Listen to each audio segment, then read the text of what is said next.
Hi, I'm Junior, and I'm here with Easy Wheels Driving School. I'm one of the instructors here. Let me introduce ourselves first. We are the #1 school in New Jersey. We cover from north to south of New Jersey. We have extreme flexible hours. We can tailor to your needs. We work 7 days a week, and we do one-on-one training. And after that introduction there is just so you know who we are.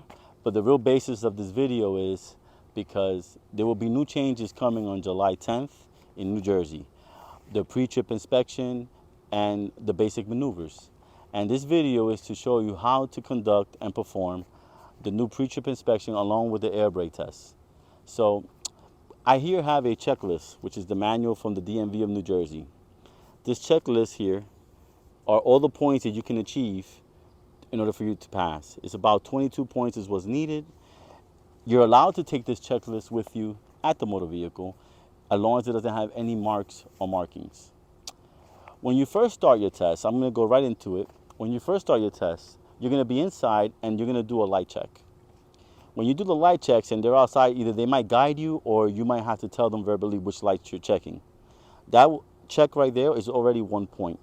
You would do the left, you would do the right, you would do your four-ways and your high beams. And on the rear, you would do your left, your right, your four-ways, and your brake lights. After you do the light check, the examiner will go inside the vehicle and you will start to perform the actual test, which we're about to perform now and demonstrate. So we're gonna hop in and I'm gonna continue with the test. So when you come in, know this, always think safety. They are safety specialists. That is their titles. So you must always think safety, safety, safety. And coming in, you want to do a 3-point contact. And coming out, you want to do a 3-point contact. It is a requirement for the test. A 3-point contact could be handle, door, and steering wheel. So I go to the handle, I grab the door, and I grab the steering wheel. And when I go out, I do the same. I go the door, the steering wheel, and the handle like so. Okay? Safety, safety, safety. Now let's go inside and continue.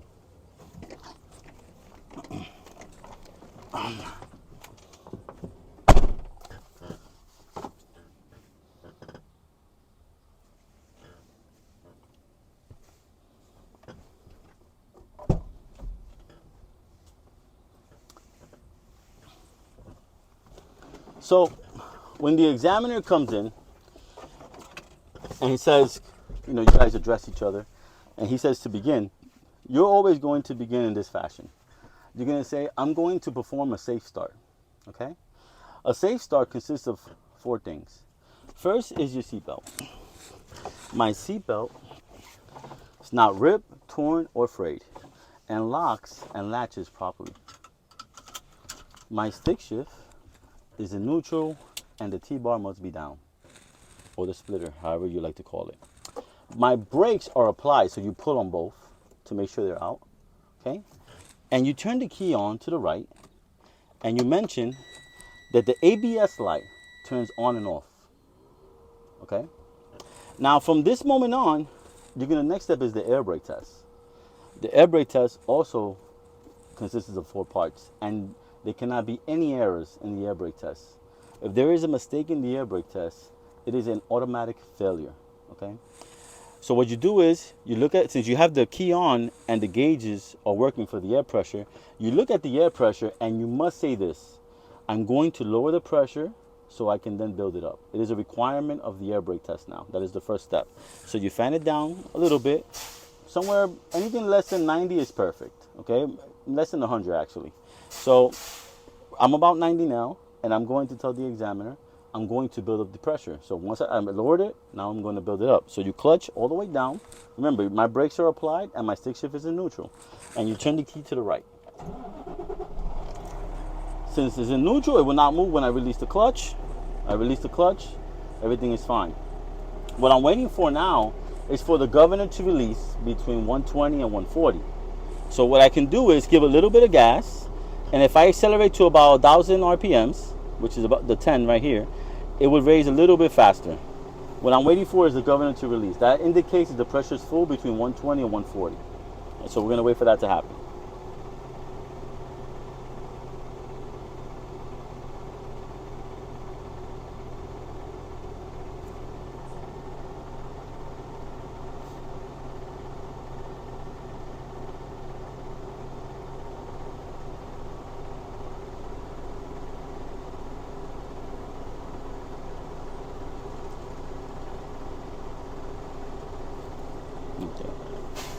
All right. The governor released. The air pressure is full between 120 and 140. Now I'm going to actually continue on with the air brake test. I would say I'm going to check for leaks while holding my brake. This is called the apply test, okay?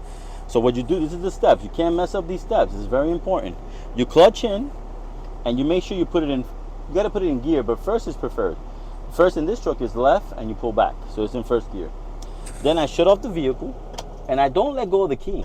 Because if I let go of the key, I will forget to turn the key back on, which is necessary. But I don't turn it back on until I completely let go of the clutch. Because if I turn it on to the right where the clutch is in, the truck might still turn on. And I don't want the truck to turn back on. So I let go of the clutch. I don't let go of the key. Now I turn the key to the right to give it power. I let go of the key and I release both brakes, tractor and trailer. So I would push in the tractor firmly for 3 seconds, trailer as well. 1, 2, 3 in my head, I count.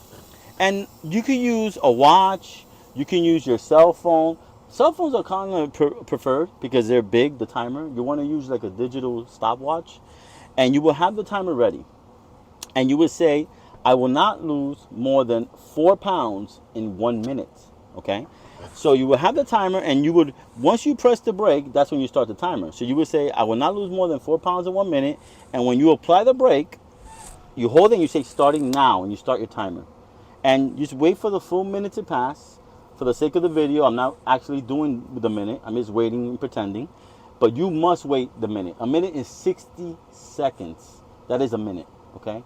60 seconds is a minute. So once the full minute pass, you would say I didn't lose 4 pounds of pressure and we're still good, okay? That's the first one. The next one is I'm going to check for the low pressure warning light and alarm to come on. In order for that to happen, I must fan down the pressure. It has to come on right before it reaches 60. But if I forgot to turn that key, like I'm demonstrating, not to let go, it will not work and you will cause you to fail. So that's why it's so important.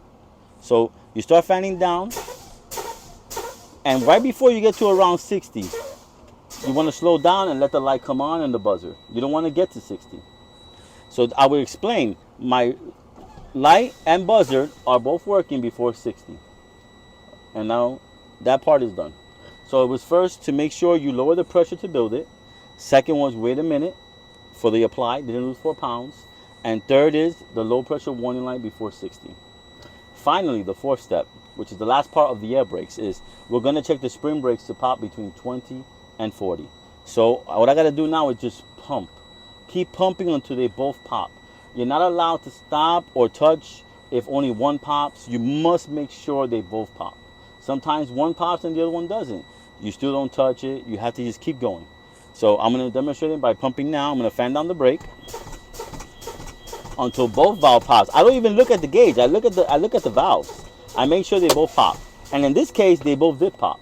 So I look at that. I look at the gauge and I say, okay, my pressure, my spring brakes both popped out between 20 and 40, and they're working properly. And now you can kind of breathe and relax a little bit because you just passed one of the strictest parts of the test, where it's only a pass or fail. If you make a mistake, there's no reset. You pretty much is over. But now getting past that, from here on out, you're just going to gather points to pass. And all you need is 22. And it's very easy to gather those points up. And I'm going to demonstrate the rest of the points that are inside. In total, with the light check on the outside and in the inside, it's going to be a total of 10 points, which is on the checklist that you will have.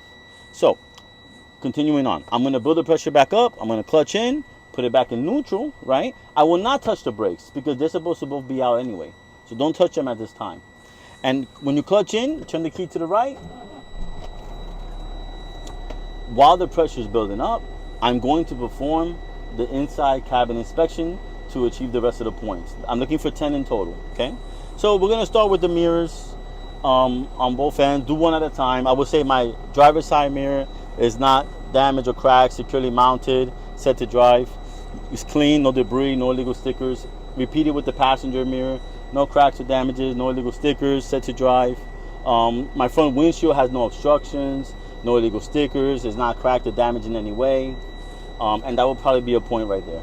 Since I'm in this area, I would probably turn on the wipers by holding back a little bit, making sure it throws a little bit of fluid, some washer fluid. I would say my washer fluid is working correctly, the wipers are working smoothly, they have proper tension, and they're not dry rotted. Perfect. From there, if the air pressure has sounded off, the governor, I'm sorry, not the buzzer, that means that you have enough pressure to check the horns. So you can check the electrical horn is working, and you can check the air horn is working. Okay? From there, we're going to continue on. We're going to start doing the lights since we're in this area. So now we're checking inside. Before we check the outside with the examiner, now I'm checking the indicators on the inside. And you must, when you talk about things in the test, you're not allowed to keep your arms crossed. You must identify what you're speaking of. Sometimes it's necessary to touch, but for the most part on the outside, it's not really necessary to touch. You can just point. And for some things, but I'll demonstrate what parts you do have to touch. So here, we have to touch the lights in order for them to turn them on. So we're going to go left. So my left indicator here is working. We're going to go right. My right indicator light is working. We're going to go high beams. High beam indicators are working. And we're going to go forward flashers. Forward flashers are working. Okay? Continuing on, I'm trying to give you an order. It's not 100% necessary, but it's nice to have an order so you can work with. I'm working my way from pretty much left to right. Here I would go to the defrost and heater. So they're two different things. They're considered them separate. I would turn all the way to the right, all the way to the right, all the way to the right. I would put my hand on top. I would say my defroster is working correctly. Then I would turn this knob, the third one, to the vents and say my heater unit is working correctly. So defrost is working correctly, and then the heater unit is working correctly. You want to do those, okay? Once you're done with that, you can, if it's hot, you can turn it off. In the summer, we usually try not to do it. We mostly explain it, but you might have to demonstrate it. Continuing on, we're going to go with the emergency equipment, okay? So you have to have electrical spare fuses in the vehicle, like so. We have them here in the pouch. You would have a 3 triangle reflectors there in the box, right there, accessible. And on my side, I have an ABC fire extinguisher. ABC fire extinguisher is fully charged and dated, and it has a nice locking pin in it. Okay, and from there, that's pretty much the most points you'll be able to gather for this part. Now, the last part of this inside cabin is something called a tug test, which we're going to perform now. For me to perform this, though, I must make sure that my pressure is full. And if I did that inspection pretty fast, my pressure might not be full. The best way to know if your pressure is full is by accelerating the RPMs a little bit and holding it steady around 10. If you hold it at 10 RPMs and you notice that the needle of the air pressure does not move at all after a few seconds, that's pretty much indicating that the governor already released. But if you see it moving slightly, you still might have to wait for the governor to release, and then you have to mention that the governor did release between 120 and 140. In this case, it's full. So I'm going to just state my pressure is full between 120 and 140, and I'm going to perform a tug test. Now, the tug test is making sure that the brakes are holding, and there's 3 of them. It's the tractor, the trailer, and the service. And this is how you do it. You put it in first gear, so it's clutch down. In this scenario, it's left and pull back. I'm going to check the tractor brake first. So I'm going to push in the trailer and release the trailer. If I push in the trailer, that's released. If I let the tractor out, that's the one I'm checking. The one that's out is the one you're checking. So I push in the trailer. I'm going to raise my clutch slightly to feel a little vibration. Hopefully I can control it where it doesn't move at all. All right. My tractor brake is holding. You felt the tug. It didn't move. Now I pull the trailer brake out. I apply the trailer, and I'm going to release the tractor brake. So what I'm checking is the trailer brake, and I will do the same. I'm going to raise my foot slowly until I feel a slight vibration, like so. So my trailer brake is holding. So those are those 2. Finally is my service brake, okay? So I'm going to hold the service brake down first.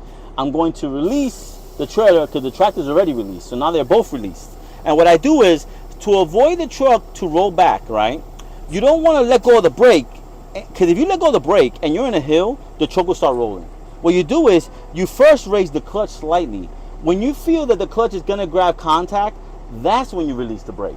So I'm raising the clutch slowly. I'm trying to feel the point of contact. Once I know it's about to grab like so, I let go of the brake and it rolls forward. It'll never roll back this way. This works also for hills or for whenever you're taking off. That's the proper way. But I press the service brake down. My service brake fully stopped the truck. I clutched and brake. I did both, clutch and brake. Okay, I fully stopped the truck. It didn't pull right. It didn't pull left. The suspension seems good. The brake's working properly. It stopped the truck, and you're done. What you do is now you put it back in neutral. You apply both brakes. You pull the tractor and then the trailer, and you let go of your feet. You shut it off. You tell the examiner this completes the inside cabin inspection, and now you're ready to do the outside. If you performed it like I did just now, you achieved 10 points. Almost half of what you need to pass, because there's only 22 required. I would take my key with me, and we will go outside. Now, when I go outside, remember what I mentioned, the 3-point contact. You also can turn on your lights. You want to, so you don't, in order for you to check the lights that are working outside, you must turn on your lights. So I would turn on my forward flashers, and I would turn on my headlights, okay? Now, again, safety is first. Remember, think safety, safety, safety. So I got my hand on the door handle, and I got my hand on the steering wheel, and I will face you inside. See, this is how you do it. From here, I can grab the handle, and then the steering wheel, and then grab the door handle, and just climb down the same way you climb up, okay? I'm going to see you guys outside now.